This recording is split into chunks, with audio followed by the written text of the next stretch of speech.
Hello, today we're going to go over a long-distance minecart station selector.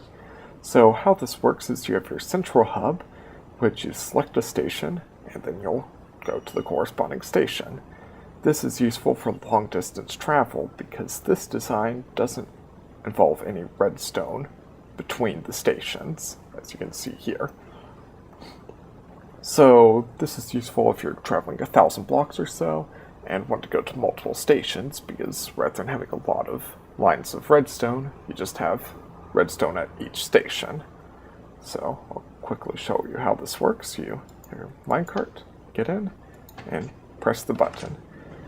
And as you can see, this chest cart is going in front of me. What this chest cart will do is it has an item in it to select which station you'll go to. There you go.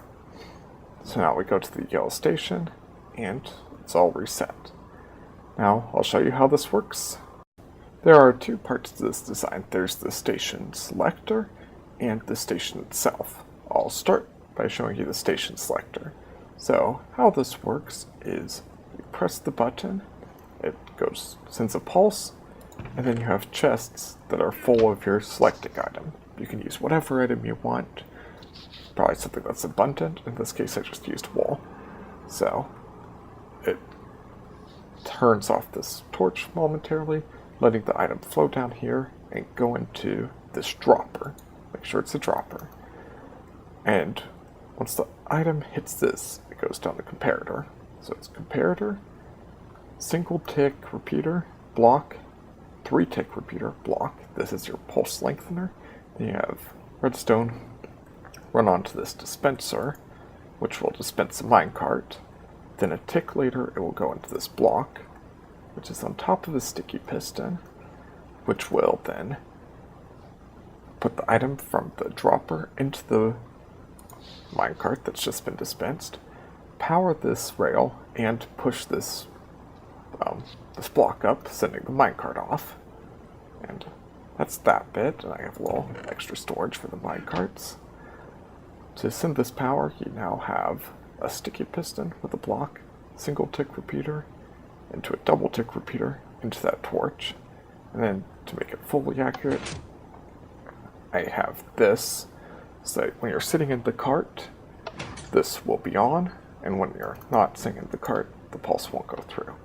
That's simply a torch running down to this line of redstone repeaters that are under these pistons to press the pistons up. And then lastly, for a 5th station, you can have as many as you want. So for the last station, it's simply a line that turns on the rail and the sticky piston here.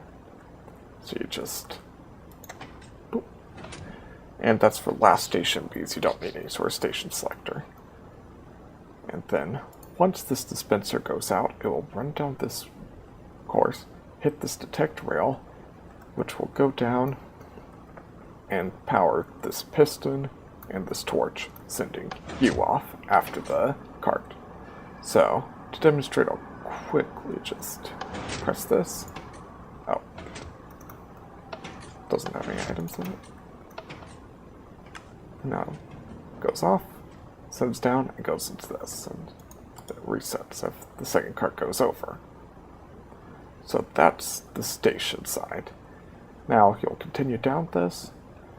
In the current snapshot, the 1.8 snapshot, there's still derailing. This might be getting removed from the game, but if it doesn't, these powered rails into a normal rail, into an unpowered rail, will keep you from derailing here, and will make it go full speed. Now for the station, you have a simple item sorter. So, in this case, it's orange wool for this station, and this hopper points to the side, going into this hopper, going into this chest.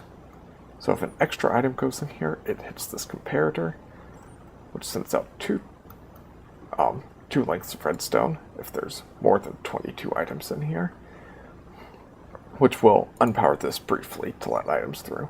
It will also send power down this line, which switches this RS latch, just 2 torches, some redstone.